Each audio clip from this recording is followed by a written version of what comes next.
Now we go into Chelsea Handler. Now, Chelsea Handler, comedian, actress, I'm pretty sure you guys are familiar with her.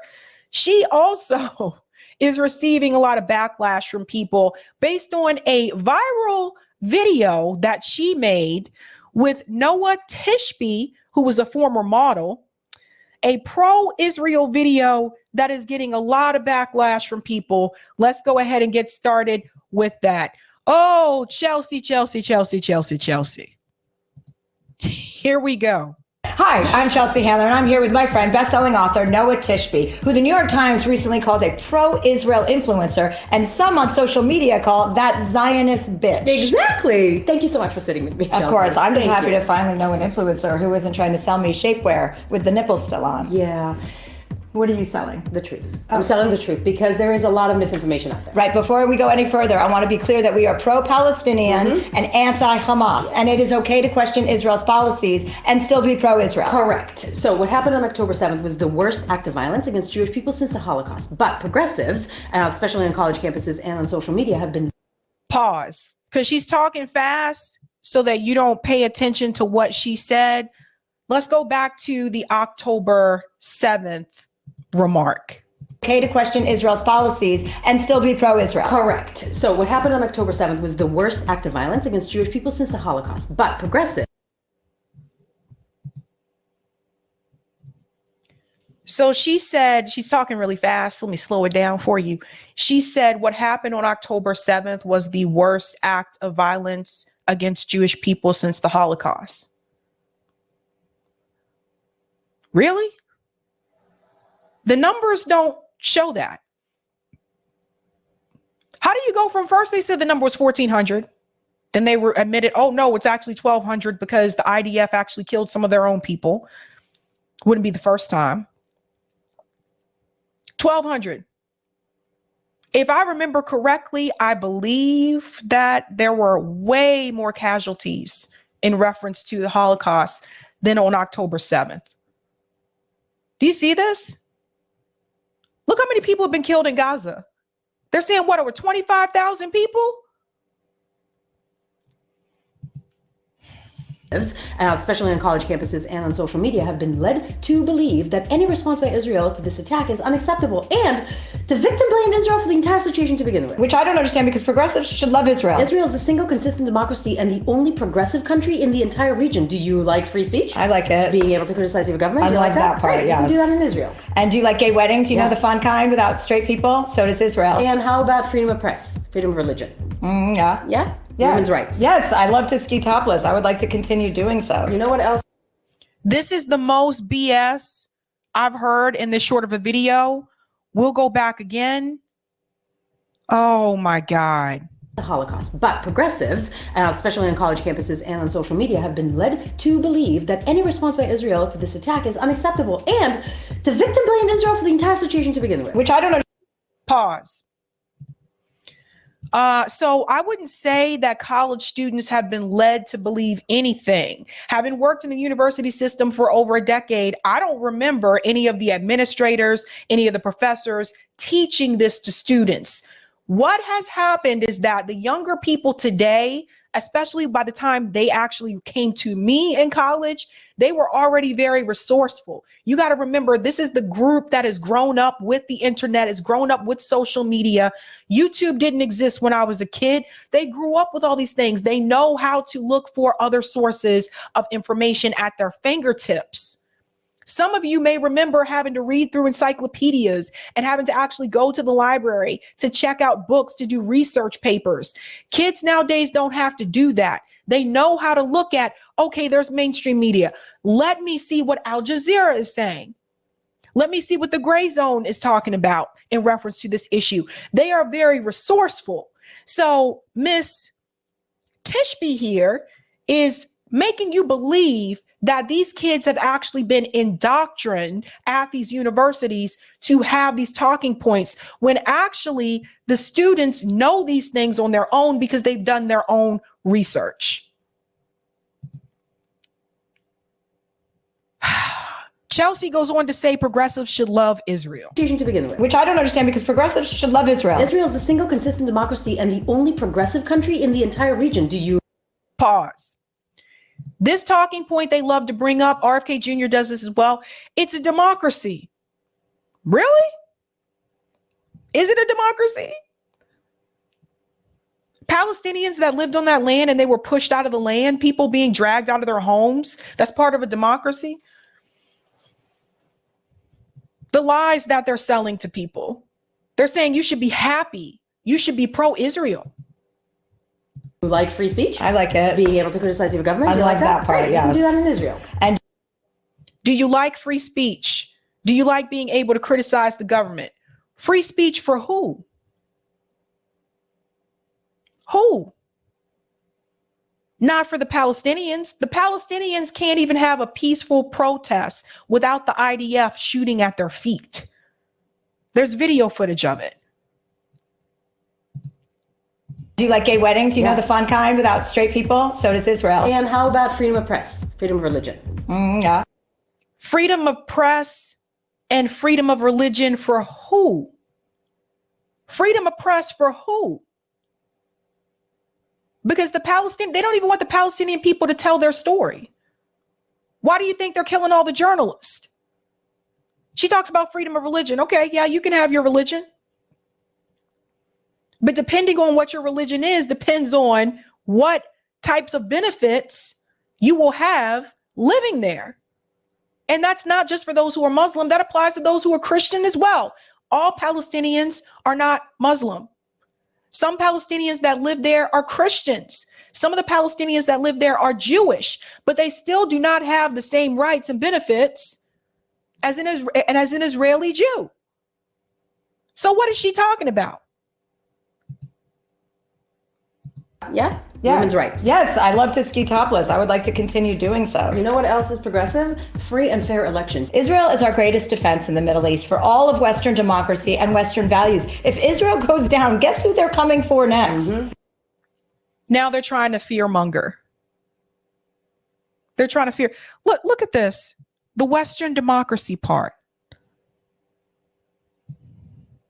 Progressive, free and fair elections. Israel is our greatest defense in the Middle East for all of Western democracy and Western values.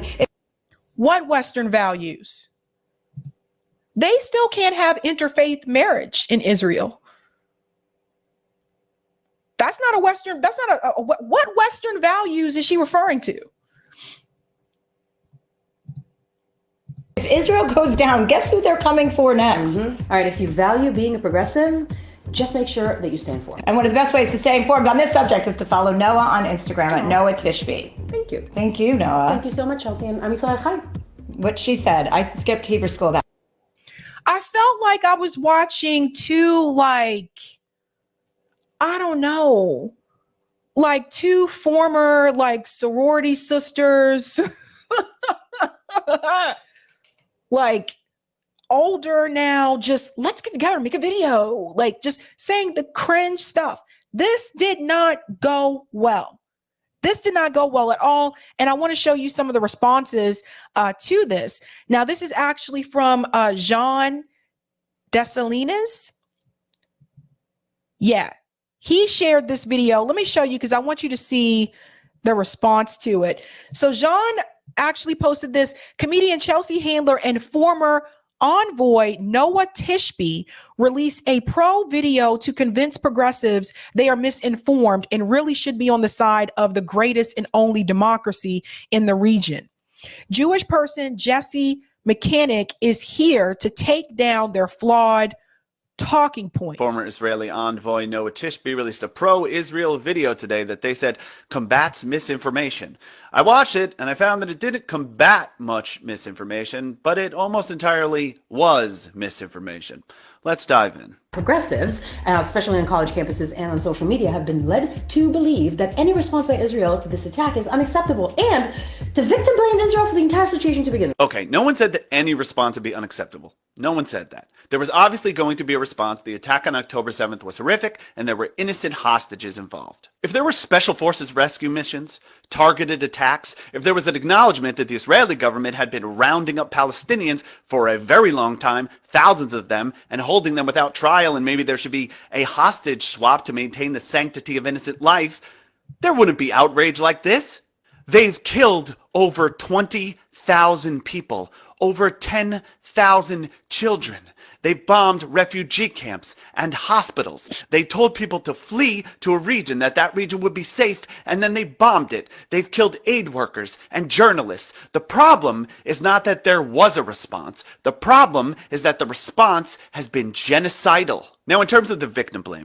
That's right. And they want you to forget all of those things and just feel happy because in Israel, they say it's a democracy. It is not victim blaming to state that this is all part of a longer story of occupation, oppression, and violence. It is in no way justifying the October 7th attacks to put them in context. That is not victim blaming. Which I don't understand because progressives should love Israel. Israel is the single consistent democracy and the only progressive country in the entire region. Is it though? Can a democracy be a multi-tiered society, an apartheid state? Can a democracy be an ethno state? Can a democracy be all but defined by a brutal military occupation? Many would say no. Palestinians in the West Bank and Gaza do not have the same rights and freedoms of Israelis, not even close. They do not have freedom of speech, or assembly, or expression, or movement. It goes as deep as different license plates and different roads. It is the That's the part, another part that they just want to skip over, right? They want to skip over that fact that they don't have the same rights as the Israelis. They just want you to say, well, it's a democracy. It's a democracy. So he was there basically to say some things to them. And then this is the second part of that video, because I think he stopped it short. You know, on Twitter, you can only upload a certain amount of the video unless you have a blue check. Listen to this. Has different license plates and different roads. It is a democracy for some, but a democracy for some is not a democracy. Do you like free speech? I like it. Being able to criticize your government? I Do you like that part, Great. yes. You can do that in Israel. Interesting. How about Military Order 101, which states any Palestinian, and there are over 3 million living in the occupied territories, who holds a gathering of more than 10 people that can be deemed as political by the Israeli military is illegal and punishable by up to 10 years in prison. Is that the free speech you're talking about? Is that the freedom of being able to criticize your government? Oh, wait. They're not their government.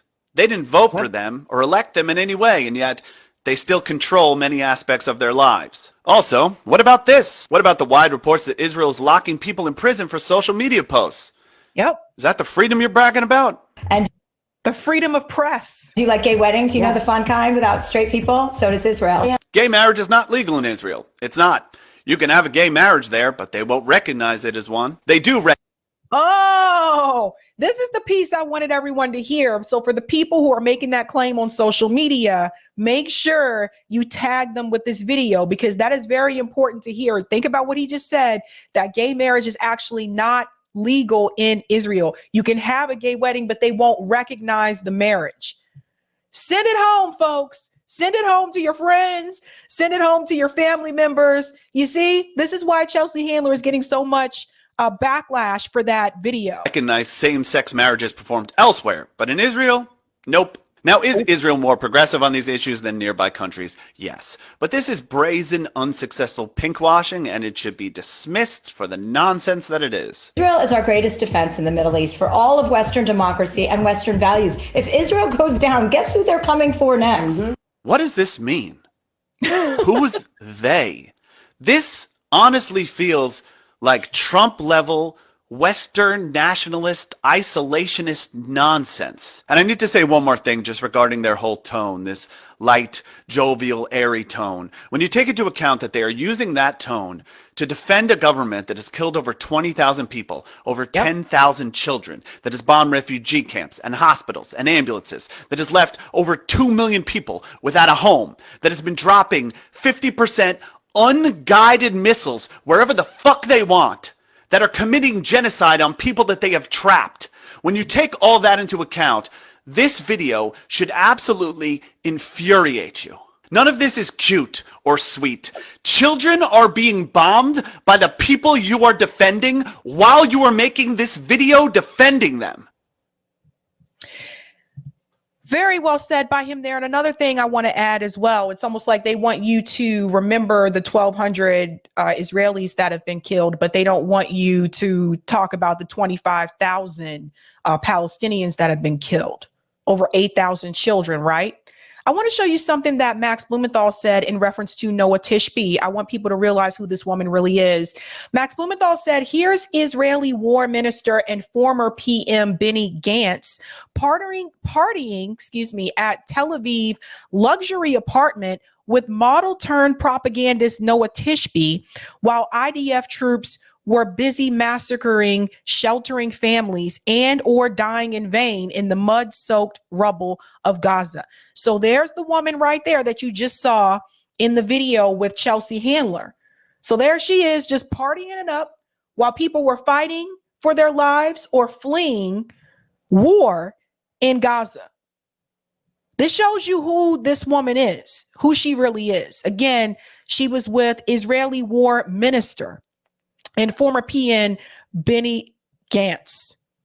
So you see that? And there's something else that Max Blumenthal said as well. Someone tagged this in that crazy ass video that Chelsea Handler made. Nabil said they killed their own civilians and children and used them as an excuse to kill the Palestinians after accusing them of a crime committed actually by the Israeli army. This is a clip here from Max Blumenthal as well. They were using this to debunk what Chelsea Handler and Noah Tishby said. And we saw the same thing take place after October 7th with the White House green lighting Israel's genocidal military operation in the Gaza Strip on the basis of lies, deceptions, and distortions of half-truths spun straight out of Netanyahu's office and into the mouth of Biden, starting with the 40 beheaded babies lie. But one of the greatest lies that hasn't been unpacked yet, which I delved into at the Gray Zone, was what actually took place on October 7th, and raising the question of how many Israelis were actually killed by the Israeli military using the same doctrine of disproportionate force and the indiscriminate use of heavy weapons that we're now seeing in the Gaza Strip. First of all, we now know from official Israeli statistics and confirmed deaths published by Haaretz that at least 50% of those killed were on military bases at the time. They were Israel's Gaza division, which was enforcing the siege of Gaza, active duty soldiers in uniform. They were the main targets of the Hamas commando division, their elite units. And Western media never showed the video shot by Hamas and Islamic Jihad commandos by GoPro cameras of them killing these soldiers who had been previously killing them in many military operations. They turned to the killing of civilians or Israeli non-combatants in order to create political space for what was to come next, the Israeli operation inside Gaza. Now, it's clear that in the attempt to take captives, Hamas militants did kill civilians. They were shot with Kalashnikovs. Some may have been killed with grenades. Those were the only weapons they carried. But if you look at the images of, for example, the homes in Kibbutz Be'eri, which was one of the main sites of hostage standoffs, these homes look like many of the homes in the Gaza Strip, which I've personally seen covering the 2014 assault on Gaza. Totally destroyed, cooked. Entire families were actually found in these homes, Israeli families under rubble, as Palestinian families are now being found in Gaza. If you look at cars which were fleeing the Nova Electronic Music Festival, these cars were completely charred, melted, and many of the bodies that were found inside were also charred. And all of these images were taken and presented to Western media in various screenings and through these websites. And you have to think about the weapons that Hamas had, and you have to ask the question, did they have the type of advanced weapons that would actually cause that type of damage? I said the same thing when I saw the picture coming from Hawaii after the fires in Hawaii. And there was that picture of all these cars that were pretty much charred, but all the doors were closed. And they said people got out and ran from the cars. And I was like, really? How come all the doors were closed? You mean to tell me things are on fire and you have time to stop and shut the car door? Just makes you wonder. as casualties of Hamas's savagery, that they burned people alive, that they burned entire families alive. And what's absolutely clear and confirmed is that the Israeli military shelled these homes in Kibbutz Be'eri with tanks under orders from the top to, as one kibbutz security coordinator named Tuval Eskapa put it, to shell the homes on top of their occupants, even if they were Israeli. And we can go through so many other testimonies produced in Hebrew media, which I synthesized in my report, to show a systematic campaign of friendly fire ordered from the top of the Israeli military to prevent Hamas military. Okay, and it cuts off there. But one thing I want to add, I think it's important that we do counter a lot of some of these claims, because people are just blatantly lying. Obviously, Chelsea Handler and her buddy Noah there were blatantly lying. They tried to make this look like a cute, cuddly kind of video and like, hey, I'm just hanging out with my girlfriend. Hey, girl. Like, this is not a time to, when you're talking about that subject, like, this is not something to laugh and joke about. This is not a sisterly bond moment, you know? So these are the things that we need to think about. To me, it showed that once again, going back to what Lee Camp revealed a couple of days ago, there are celebrities that are being paid to release this information. They're being paid to make these videos, to be pro-Israel, to try to sway the narrative, but it's not working. And Chelsea Handler is just another one. It was Jerry Seinfeld, right? I think we all know Michael Rappaport. Like, there's a bunch of them that are coming out of the woodwork. All of a sudden, some of them you haven't heard from years. Now, all of a sudden, they're back in the limelight again to talk about this particular issue. And I feel that Chelsea Handler got it incredibly wrong. And I felt that that video showed that she is completely out of touch with what the Palestinian people are going through. And in reference to casualties that have been done against Israelis, I didn't see Chelsea Handler or Noah Tishby talk about the Hasidic Jews in Israel that have been beaten, and I've seen the videos, that have been beaten by the IDF because they are not Zionist. So if they cared that much about the Israeli people, why are they ignoring those things that are happening? Something to think about. Got to watch these celebrities, man. When the narrative isn't working from the State Department, who do they send in? Let's get a celebrity spokesperson. Where's Oprah when you need her? Thank you so much for the super sticker, Regine. Stephanie says she was on Epstein Island. I think Stephanie's either referring to Chelsea or Noah. The Oracle says Israel is not a democracy for Palestinians. That's right. Thank you for the super chat, Juanita. Thank you, Randy. Gay marriage is banned in Israel. That's right, Randy. That's right. Thank you, Justin. I would give up my right of free speech if that's all it would take to stop this genocide. And the No Labels podcast says, funny how celebrities will do anything they're told by their producers and publicists. This is true. This is very interesting. Very interesting.